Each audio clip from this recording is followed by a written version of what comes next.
आज के दिन इन्वेस्टमेंट के लिहाज से म्यूचुअल फंड काफ़ी पॉपुलर एवेन्यूज हो गया है और म्यूचुअल फंड में एसआईपी मोड ऑफ इन्वेस्टमेंट शायद उससे भी पॉपुलर है, जिसमें हर तरह के इन्वेस्टर, चाहे वो छोटे इन्वेस्टर हो, बड़े इन्वेस्टर हो, हर तरह के इन्वेस्टर इस मोड ऑफ इन्वेस्टमेंट को ऑप्ट करते हैं और सपना देखते हैं कि उनकी फाइनेंशियल स्टेटस काफ़ी अधिक बढ़ जाए। आज हम चर्चा करेंगे कुछ कॉमन 9 मिस्टेक्स की जो एक common investor SIP mode of investment के दौरान कमिट करते हैं और बाद में उनको पछताना पड़ता है ये सोच के कि यदि ये मिस्टेक्स वो पहले ना किए होते तो आज के दिन में शायद उनका फाइनेंशियल स्टेटस कुछ और होता।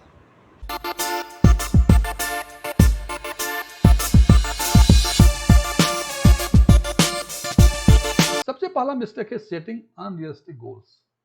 जनाब अति उत्साही होकर म्यूचुअल फंड इन्वेस्टर कुछ ऐसे गोल को सेट कर लेते हैं जो रियलिस्टिक नहीं होता है। तो हमेशा कोशिश करना चाहिए कि गोल हमेशा रियलिस्टिक हो। जैसे आप अर्ली रिटायरमेंट चाह रहे हैं तो जनाब इसमें कई सारे फैक्टर्स हैं जो डिसाइड करता है कि आपका गोल क्या होना चाहिए। जैसे आपका रिटायरमेंट एज क्या है, आपने टारगेट अमाउंट को क्या सेट किया, क्या सोचा हुआ है आपने, आप रिटायरमेंट के बाद क्या करेंगे। तो हम ये सारे और इसके अलावा और सारे फैक्टर्स हैं, तो हमें कोशिश ये करनी चाहिए कि हम गोल वो सेट करें जो अचीवेबल हो और बहुत ही अधिक एम्बिशियस ना हो। दूसरा कॉमन मिस्टेक है wrong scheme for the wrong गोल।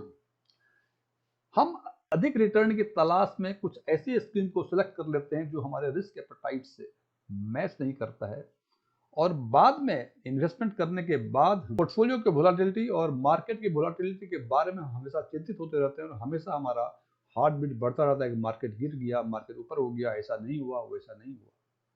तो जनाब आप हमेशा ध्यान रखें कि जो भी फाइनेंशियल गोल सेट करें वो आपके टाइम टेन्योर से, आपके रिस्क एपेटाइट से ये मैच करना ही चाहिए।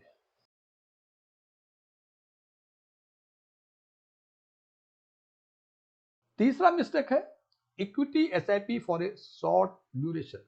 जनाब ये दो चीजें यहां बहुत इंपॉर्टेंट जानने के लायक है, इक्विटी और एसआईपी। इक्विटी जैसा कि आप जानते हैं ये काफी वोलेटाइल होता है और सामान्य तौर पे फाइनेंस में कहा जाता है कि वैसा एसेट जिसमें वोलेटिलिटी अधिक हो, यदि आप लंबे समय तक इन्वेस्ट करेंगे तभी आपको अच्छे रिटर्न मिलने की पूरी संभावना है। अदरवाइज छोटे ड्यूरेशन में यदि आपको रिटर्न मिलता है अच्छा, ये आपकी भाग्य की बात है। दूसरा, एसआईपी के बारे में भी कहा जाता है कि यदि आप 8 से 10 साल के हॉरिजन में एसआईपी को करेंगे तो शायद आपको अच्छे रिटर्न मिलेंगे और उसके पहले आपका मुकद्दर है कि आपको अच्छा रिटर्न मिलता है, अच्छा रिटर्न नहीं मिलता है। सो हमेशा ध्यान रखें कि इक्विटी में जब एसआईपी करें तो ड्यूरेशन जो है 8 से 10 साल कम से कम होना ही चाहिए। 5 साल, 2 साल, 4 साल में हो सकता है कि आपको अच्छे रिटर्न मिल जाए, लेकिन इसकी गारंटी कुछ नहीं है कि 5 साल में अच्छे रिटर्न आपको मिलेंगे। So always try to have a SIP for a longer duration, specially यदि इक्विटी एसआईपी की बातें करते हैं तो। चौथा है हाई एसआईपी अमाउंट। जैसे फाइनेंशियल गोल हम जब यंग एज में होते हैं तो अति उत्साही होते हैं और फाइनेंशियल गोल काफी बड़ा सेट करते हैं और उसके हिसाब से एसआईपी का अमाउंट भी जो है वो काफी ऊंचा हम कर लेते हैं। हो सकता है कि अभी हमारे पास लायबिलिटी कम हो तो हम शायद अधिक 10,000, 20,000, 25,000 रुपए महीने की एसआईपी कर सकते हैं, लेकिन जैसे जैसे हमारी उम्र बढ़ेगी हमारी जिम्मेदारियां बढ़ती हैं और हो सकता है कि जो आज 25,000 रुपए मैं एसआईपी हर मंथ कर पा रहा था शायद 5 सालों के बाद ऐसा न कर पाता हूँ। ये सब डिपेंड करता है, ये हर इन्वेस्टर्स के रिस्क पर के प्रोफाइल पे डिपेंड करता है कि आपके साथ ऐसा मजबूरी होता है कि नहीं, लेकिन सामान्य तौर पे ऐसा होता है। सो हमेशा ध्यान रखें कि एसआईपी अमाउंट वो सेट करें जो 15, 20, 25 सालों के लिए आप लगातार उसको कंटिन्यू कर सकें। पांचवा है सेटिंग ए मिनिमल एसआईपी अमाउंट। जैसे हमने पहले बात की कि इतना एसआईपी अमाउंट ना रखें जो आप कंटिन्यू ना कर सकें, लेकिन इसका मतलब ये नहीं है कि इतना कम रखें जिससे कि आपका फाइनेंशियल गोल ही पूरा ना हो सके। आजकल 100 रुपए में भी एसआईपी, 100 रुपए महीने के हिसाब से भी एसआईपी बहुत सारे म्यूचुअल फंड परमिट कर रहे हैं। जना आप यदि सोचते हैं कि 100 रुपए, 500 रुपए महीने से आप 10 साल में करोड़पति बन जाएंगे, तो ये संभव नहीं है। तो हमेशा ध्यान रखें कि ये सुविधाएं दी गई हैं मिनिमल एसआईपी अमाउंट के उनको जिनके पास कोई और सामर्थ्य नहीं, जो सोचते हैं कि 10 लाख हो जाए उनके लिए काफी अधिक है। लेकिन यदि आप अच्छा कॉर्पस चाहते हैं, करोड़ का कॉर्पस चाहते हैं, तो एसआईपी अमाउंट फिक्स करें अपनी कैपेसिटी के हिसाब से और ये सोच के कि अगले कई सालों तक इस अमाउंट से आप कंटिन्यू कर पाएंगे।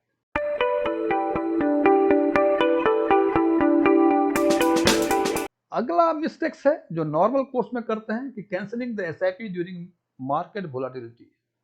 जनाब बीच में कोरोना हुआ था, अभी 4-5 जून को जिस दिन रिजल्ट आया तो उस दिन मार्केट काफी गिरा था। तो जैसे ही मार्केट गिरता है, मार्केट जब ऊपर होता है तो सारे लोग इन्वेस्टमेंट करने के लिए टूट पड़ते हैं म्यूचुअल फंड में, लेकिन जब मार्केट नीचे होता है तो उसी हिसाब से सारे लोग उसको रिडीम करने के चक्कर में होते हैं। ये बात मुझे समझ में नहीं आती है कि मार्केट जब डाउन होता है तब क्यों बेचते हैं। बेचने तो तब चाहिए जनाब जबकि मार्केट ऊंचा हो। और ये बात भी सच है कि मार्केट बुलिश फेज और बियरिश फेज में चलता ही रहता है। ऐसा कभी नहीं होता है कि मार्केट हमेशा बियरिश फेज में ही रहा हो और या हमेशा बुलिश फेज में रहा हो। तो ध्यान रखें जब मार्केट जब वोलाटाइल अधिक हो और एसआईपी के आप इन्वेस्टर्स हैं तो आप उसको कैंसिल ना करें। और ये ध्यान रखें कि यदि मार्केट बियरिश फेज में आता है तो एसआईपी इन्वेस्टर्स वालों के लिए एक अपॉर्चुनिटी है कॉस्ट एवरेजिंग करने की, क्योंकि मार्केट जब भी बियरिश होगा सारे आपके जो पीछे के घाटे हैं सब पूरा कर देंगे और आप अच्छे रिटर्न के फेज में रहेंगे। सो ऑलवेज ट्राई कि मार्केट वोलेटिलिटी में कैंसिल ना करें, उसको कंटिन्यू करें। सातवां है स्किपिंग एसआईपी। ये बहुत इंपॉर्टेंट मिस्टेक्स हैं जनाब जो कि नॉर्मल कोर्स में कॉमन इन्वेस्टर करते हैं। जैसे हम मंथली एसआईपी की हमने और हम सोचते हैं कि भाई साल के 12 इंस्टॉलमेंट देने हैं मुझे, किसी साल 11 ही दे दिया तो क्या होगा। जनाब आपको भी लगता है क्या हो गया, लेकिन यदि आप हर साल एक एसआईपी स्किप करें फॉर नेक्स्ट 15 ईयर्स तो 15 वर्षों के जो कॉर्पस बनेगा उसमें करीब 9 से 10% के आसपास आपको कम कॉर्पस मिलेगा, आपको लॉस होगा। इसको एक एग्जांपल के तौर पर समझ सकते हैं कि निफ्टी 50 टीआरआई जो ब्रॉड बेंचमार्क है उसमें यदि आज के दिन में 10,000 रुपए पर मंथ के हिसाब से एसआईपी करें फॉर द नेक्स्ट 15 ईयर्स, ये मान के चलें जो आज का 1,000 आ रहा है वो रिपीट करता है तो आपको 15 वर्षों के बाद 33,70,000 के आसपास कॉर्पस बनेगा। और यदि आप हर साल नेक्स्ट 15 ईयर्स एक एसआईपी को स्किप करें तो उसमें आप और 10,000 रुपए के हिसाब से वही सेम जो है तो 15 वर्षों के बाद जो कॉर्पस बनेगा वो 30,70,000 के आसपास बनेगा। इसका मतलब जब आप देखते हैं कि करीब 3 लाख के आसपास 9% के आसपास आपको कॉर्पस कम मिलेंगे। ये हमने निफ्टी 50 टीआरआई का जो सबसे कम वोलाटाइल मीन्स कंसिस्टेंट रिटर्न देता है उसकी बातें की। यदि हम निफ्टी स्मॉल कैप 250 टीआरआई की बातें करते हैं तो शायद ये डिफरेंस 10% से अधिक का होता है। आठवां भी बहुत कॉमन मिस्टेक्स है जो नॉर्मल एसआईपी इन्वेस्टर्स करते हैं।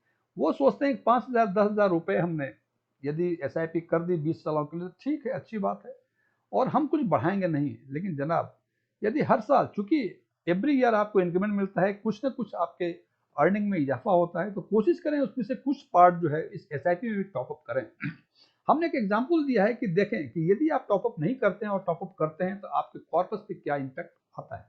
हमने मारा निफ्टी स्मॉल कैप 250 टीआरआई 19 वर्षों के लिए, पिछले 19 वर्षों में हमने 10,000 रुपए पर मंथ का किया होगा। तो हमने टोटल इन्वेस्टमेंट 19 साल में 22,70,000 के आसपास हम इन्वेस्ट करेंगे और आज के दिन में जो कॉर्पस बनेगा वो 1,45,13,000 के आसपास कॉर्पस बनेगा। हमने कोई टॉपअप नहीं किया है जी, 10,000 per month for next 19 years हमने एवरी मंथ हमने दिया। यदि दूसरा इन्वेस्टर है जो उसमें एवरी ईयर 5% का टॉपअप करता है, 5% मीन्स 500 रुपए का टॉपअप करता है फर्स्ट ईयर 500, उसके बाद उसी हिसाब से उसका कंपाउंडिंग करा के, तो देखते हैं कि 19 वर्षों में 32,87,000 के आसपास इन्वेस्टमेंट करते हैं और हमें रिटर्न जो मिलता है, जो कॉर्पस जो क्रिएट होता है वो 1,88,21,000 के आसपास होता है। तो जनाब आप देखेंगे कि आपने टोटल जो है करीब 10 लाख के आसपास 19 वर्षों में एक्स्ट्रा इन्वेस्टमेंट किया और उसके एवज में करीब 42-43 लाख के आसपास का कॉर्पस अधिक मिला। जनाब ये कम नहीं होता है। सो ऑलवेज ट्राई 5%, 10%, 2%, 4% जितना आप टॉपअप कर सकते हैं अपनी सामर्थ्य के हिसाब से उसको करें। ये सोच के 5,000 कर दिया ठीक है हो गया, तो जनाब देखिए कि डिफरेंस क्या होता है। और last, not monitoring during SIP. हम कहते हैं कि एसआईपी करके आप छोड़ दीजिए। जनाब ये बिल्कुल सही है कि छोड़ दीजिए, लेकिन इसका मतलब ये भी नहीं है कि 20 साल के बाद देखिए कि क्या हुआ उसमें। आपको पेरियोडिकली इसको रिव्यू, आपके पोर्टफोलियो को रिव्यू करना पड़ेगा। और यदि आपको लगता है कि कोई फंड आपका अंडर परफॉर्म कर रहा है तो इसका मतलब ये भी नहीं कि आज आपने देखा डेली आपने रिव्यू करना शुरू कर दिया, देखा आज अंडर परफॉर्म किया कल आपने स्विच कर दिया। जनाब कोई फंड यदि अंडर परफॉर्म करता है तो कम से कम 1.5 साल 2 साल का समय दें उसको, और उसके बाद भी यदि लगता है आपको कि ये शायद ये अंडर परफॉर्म ही कर रहा है, तब आप स्विच के बारे में सोच सकते हैं। वरना हो सकता है साल 1.5 साल में फिर वो रिकवर कर जाए। और जैसे मैंने बताया कि SIP के केस में जो अंडर परफॉर्म कर रहा है जनाब, वो एक अपॉर्चुनिटी है कॉस्ट एवरेजिंग करने का। सो जब भी मार्केट या NAV कम हो या मार्केट गिरे तो घबराना नहीं चाहिए। SIP वालों को एक अपॉर्चुनिटी समझना चाहिए इस बात का है। सो यदि चाहते हैं कि SIP से अच्छा ग्रोथ मिले तो आपको इन 9 मिस्टेक्स को कभी कमिट नहीं करना चाहिए। Thank you.